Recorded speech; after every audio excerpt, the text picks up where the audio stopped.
Hello, and thank you for joining us for the follow-up as we look back to Sunday's sermon and dive deeper into topics discussed.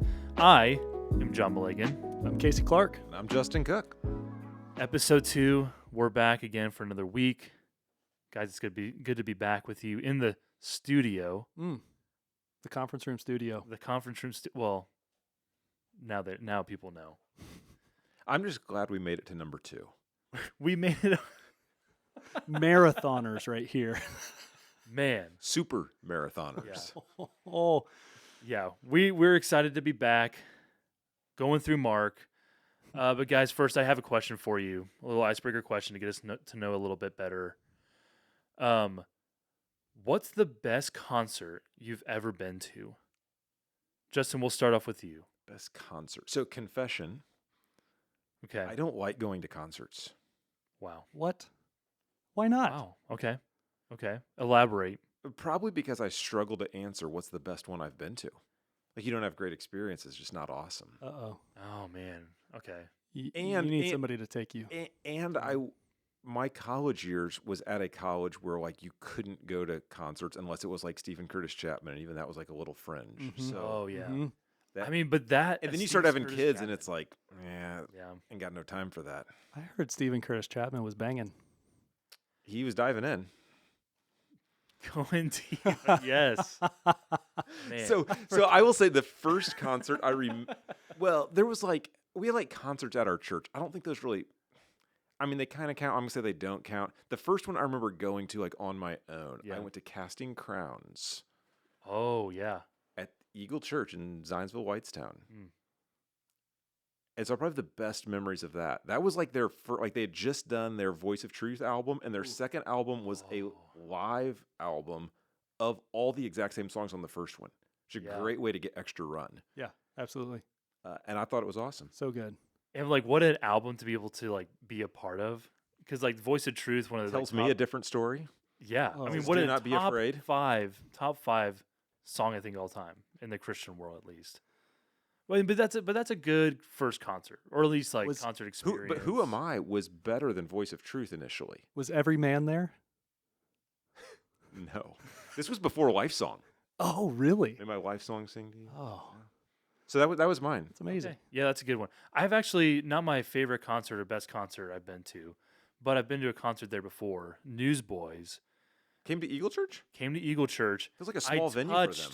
I touched Michael Tate's hand. He high-fived me, and kind of high-five and then a graze of the fingers, but it was amazing. That's starting to get creepy. Yeah, just a little bit. I'll tell you, Can we edit that part out? I don't think so. We'll talk to the producer about that one. Beep. Kasey, what was your favorite, best concert you've ever been to? You know what?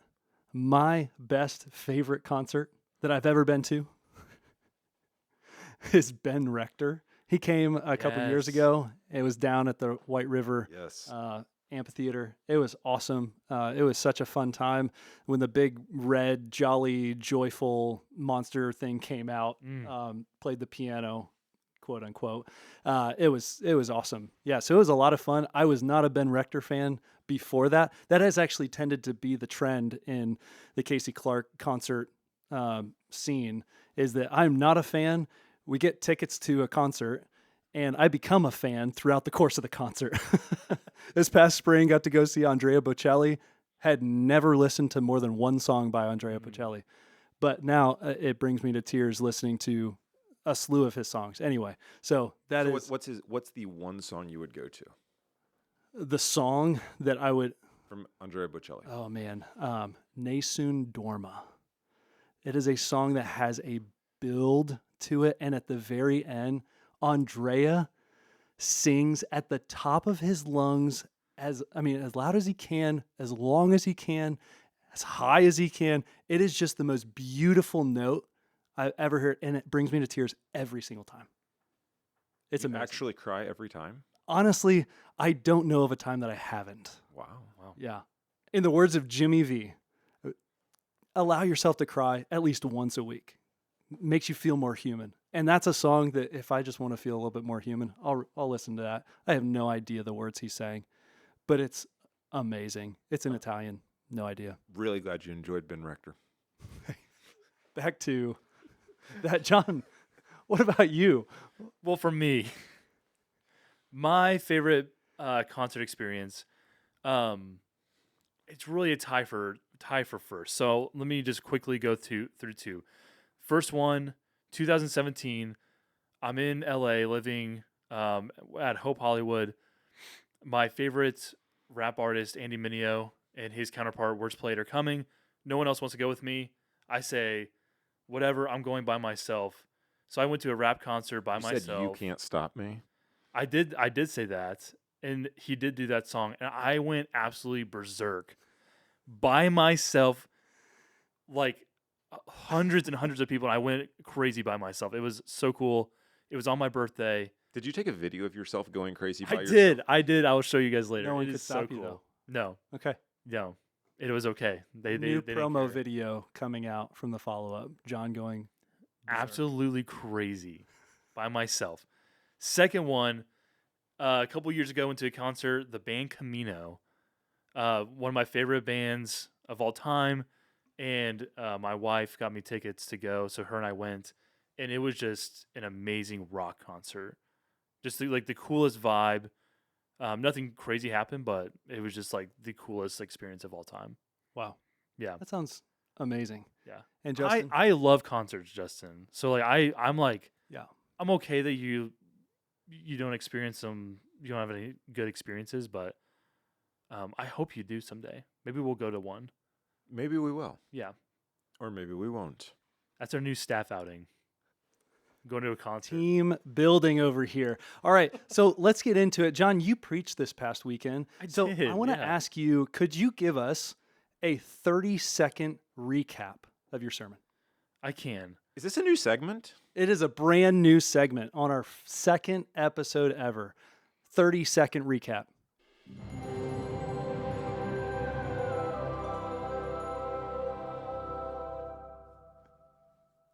And here it is. Glorious. Here it is, 30 seconds. And really, it's going to be shorter than 30 seconds because I think we can get this down into smaller. Following Jesus begins it with beholding him, believing in the gospel of God, and letting go of all worldly possessions and desires and to become like him. I didn't have a timer on, but I would say that's less than 30 seconds. I really tried this time. I was like, the first time, I can't go over 30 seconds. Well done. Why don't you say that one more time? Yeah. Following Jesus begins with beholding him, believing in the gospel of God, and letting go of all worldly possessions and desires to become more like him. Wow. That was awesome. Thank you. Yeah, Yeah. and it was a wonderful sermon. Thank you so much for Thank bringing us a sermon on Mark 1, 9 through 20. It was really enjoyable. There was one particular section. So getting into kind of the main part of this podcast, there is a section in this text where Jesus is tempted. He's led out to the wilderness by the Spirit, and he's tempted. John, why was Jesus tempted in the wilderness? And why doesn't Mark give us very many details in his account?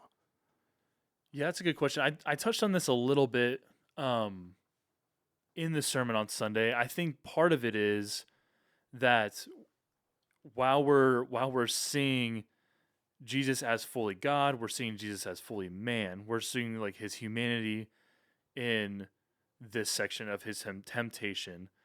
But I think there's other parts to it as well where it's alluding back to Old Testament, to like either the Exodus, the original Exodus. Jesus was in the wilderness for 40 days. The Israelites were in the wilderness for 40 years. I even think that Mark is even alluding back to like creation time.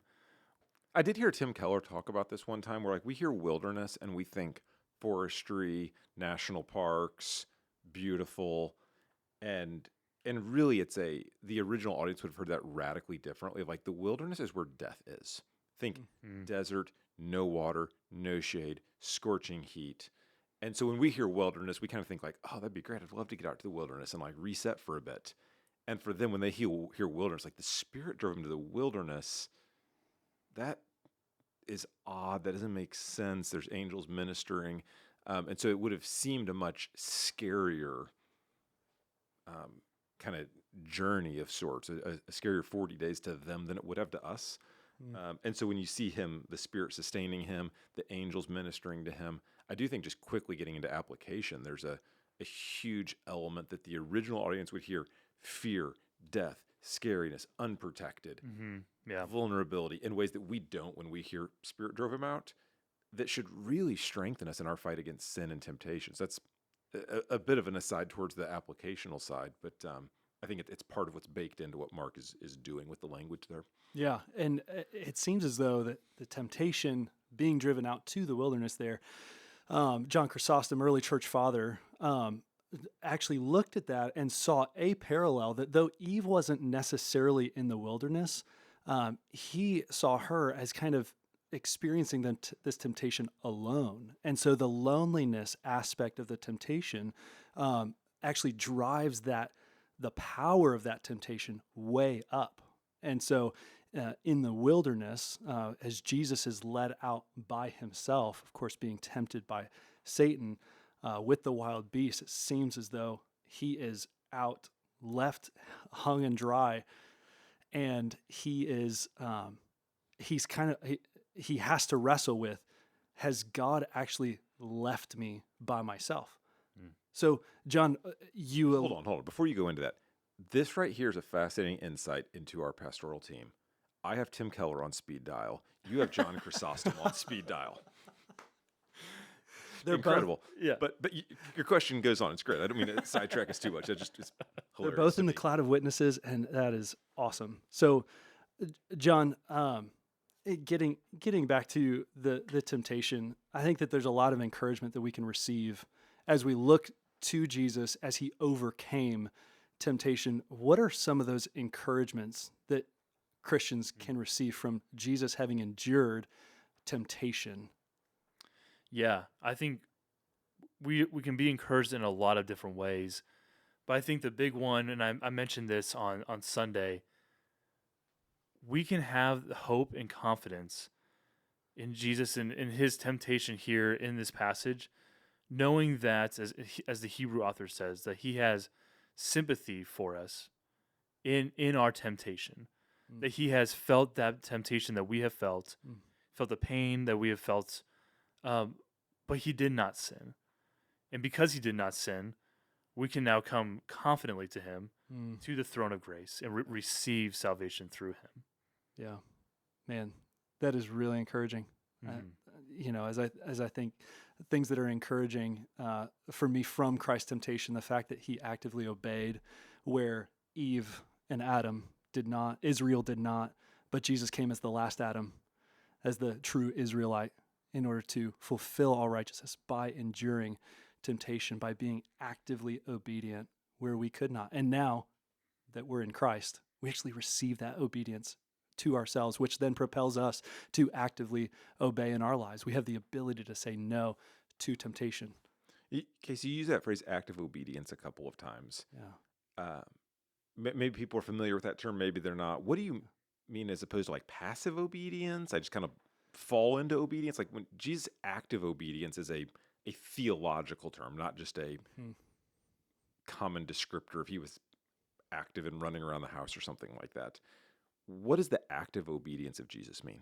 Yeah, it means that he knew what his mission was, and that was to fulfill all righteousness. That meant to fulfill and actually uphold the covenant of works. And that in the Old Testament, as Adam was put into the garden, his responsibility was to be satisfied in God and God alone, to say, not my will, but yours be done. Adam and Eve said, not your will, but mine be done. We see Jesus and we see Israel all throughout the Old Testament repeat the same mistakes over and over and over again that their father Adam did. And of course, we come to the last Adam and he says, not my will, but yours be done. And so he goes into the wilderness and says that over and over. And by so doing, he is actively obeying in every respect, both legally and morally, what we should have obeyed. And so we often refer to Jesus in his sinlessness. That would be more of the passive obedience, that he didn't sin, that he didn't go off, and so he was sinless. The active obedience is he actively worked and achieved a righteousness through his life. And so it's really important that we don't skip over his life when we talk about Jesus, that we don't skip over and say the death, burial, resurrection, but we say, no, his life was just as important. And that's what the gospel account actually gives us, right? And in 16 chapters, 14, 15 of them are all focused on the life of Jesus, what he did, what he said, how he taught, how he ministered, how he healed, all of these things, how he prayed, how he preached.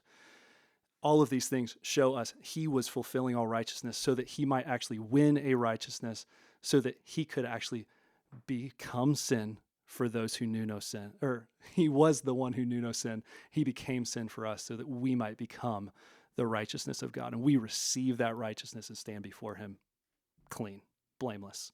It's a great 3-minute theological press play right there. Thank you for that. Yeah. Simple analogy that's helped me on that from a banking standpoint. He's not merely canceling the debt that I owe. That absolutely happens. But there are simultaneously untold riches deposited into my spiritual bank account, so that when God sees, it's not just that I'm no longer having this debt over my head. It's actually infinite wealth of righteousness that Christ has given freely. Yeah. So that's the temptation of Jesus. Next, John, you talked a lot about following Jesus, how the disciples dropped their nets and followed Jesus, which there's some allusion. Last week we talked about Elijah and kind of John the Baptist embodying Elijah. Well, Elijah actually in 1 Kings 19 walked by Elisha, his disciple, and said to him essentially, like, follow me and come after me. And Elisha says, wait, let me go kiss my mom and my dad, and then I'll come after you. He didn't sense much of an urgency. But we see more of a prophetic urgency here than Elijah had. Jesus calls the disciples, and they immediately drop their nets and go. Yeah. What does that look like for us? Yeah. Obviously, I mean, I guess we could have physical nets. I mean, some of listeners may be actual fishermen. But really, we're talking about the metaphorical nets that we have that we're holding on to. I think for me, those nets that I tend to hold on to are maybe it's not, hey, my family that I need to go back to see my family first. I want to see them first. I love them so much, and then I'll go follow. But maybe for me, I think it's comfortability. Like, hey, let me get comfortable, or hey, let me get my schedule in order, and then I can better follow Jesus after that. That'll help me follow him better. But we see here with especially Simon and Andrew, Mark uses for them the word immediately for them, that it is as Jesus calls them, they immediately left their nets and followed him. There was no, well, let me go kiss my family goodbye, say goodbye. Well, hey, let me go grab some clothes real quick so I have some extra ones. Or hey, let me go grab a snack and just lounge around. It's been a hard day of work on the sea. Then I'll come follow you. No, it's immediately going after following them. And I think what I tried to talk about some is, for us, do we understand the worth of the invitation that Jesus has offered to us? Do we understand that Jesus has offered us salvation from our sin and the gift to be able to be sons and daughters of the one true King? And I feel like if we do actually have a right understanding of that, it makes following Jesus almost a no-brainer. We see the worth and we think, yeah, I am willing to just drop everything. And later on, we see that Jesus says that if you were to follow me, to pick up your cross and come follow me. I think that makes it so much more worth it. We see in a youth group right now, our students are going through Philippians, right? We see Paul talking about how to live is Christ and to die is gain.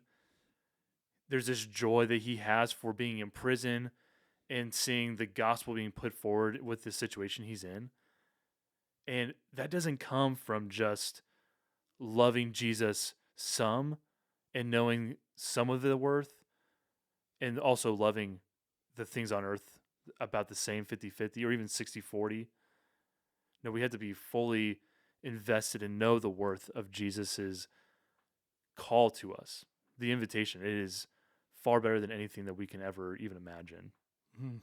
There's both a benefit and a cost Yeah. to following Jesus. And yeah, you wrap that up nicely.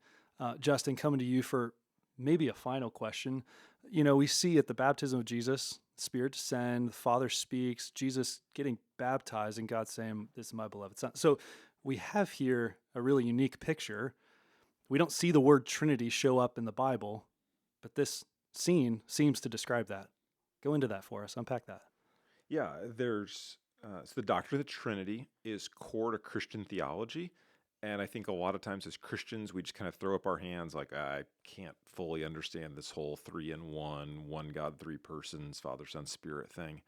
But I do think it's critical that we recognize the doctrine of the Trinity is one of the deepest and most necessary parts of Christian theology. Without the doctrine of the Trinity, you aren't a Christian.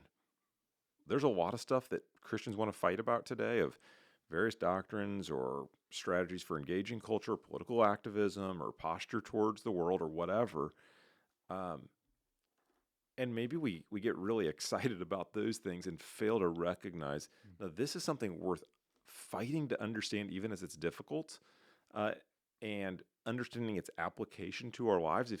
And then, John, I thought you touched on this well in the sermon, in seeing the enveloping picture of love, support, and authority coming down. So, to Kasey, to your question, the word Trinity doesn't show up anywhere in the Bible, and so it's a term that Christians created to summarize the clear teaching of the Bible. And this is one of those passages that's so abundantly clear. You have Jesus being baptized, the Spirit coming down like a dove, and the Father speaking all at the same time. So one God, yet three persons here. You see it bookending Jesus' ministry at the beginning here, and then at the very end with the Great Commission. Go therefore, make disciples, baptizing them in the name of the Father, Son, and Spirit. So one of the very first things we see in Jesus, one of the very last things, Trinitarian doctrine being taught. And it's crucial for Christian doctrine, but also Christian living, to understand the relational and communal nature of God that in eternity past, before anything was created, Father, Son, Spirit living in loving, self-sacrificing, joyful relationship forever together, where they had no need of anything. And out of the abundance, the overflow of their love, God created. Jonathan Edwards would speak of the Trinity like a water fountain that's kind of bubbling up, and the overflow of goodness is what caused the universe to be created out of God's joy, that the joy he has, he wants to share. Amen. And the deepest of joys we have, we always want to share. Like, experience a deep restaurant or a great restaurant and deep joy in there. You want to share that with others. Well, how much deeper is this relational joy that God wants to bring us into? If there is no Trinity, you have a singular God with not three persons, just one person. The character of God is not joyfully self-giving because there would be no one else to give to. And so that it's fundamental to Christian doctrine, but also to Christian living as well. And this is a key passage that starts to open our eyes to this deep truth of Scripture. Yeah, that's awesome. Well, guys, thanks so much for doing the podcast again. We've got week 2 under wraps. John, thanks so much for preaching this week. Thanks for your encouragement to behold Jesus, to follow after him by beholding him, believing in him, and becoming like him. We don't strive to be like Jesus, but he makes us like him as we follow after him. Thanks for that encouragement, and for also the commendation. Hey, we need to sit on the end of our beds, and I did this morning, and say, Jesus, you are great. You are mighty. That's what I did this morning. Hope you all out there also sat on the edge of your beds and said, Jesus, you are blank. I encourage you to do that for the rest of the week. Well, thank you guys, and thank you all for joining us for the follow-up. We will be back next Wednesday.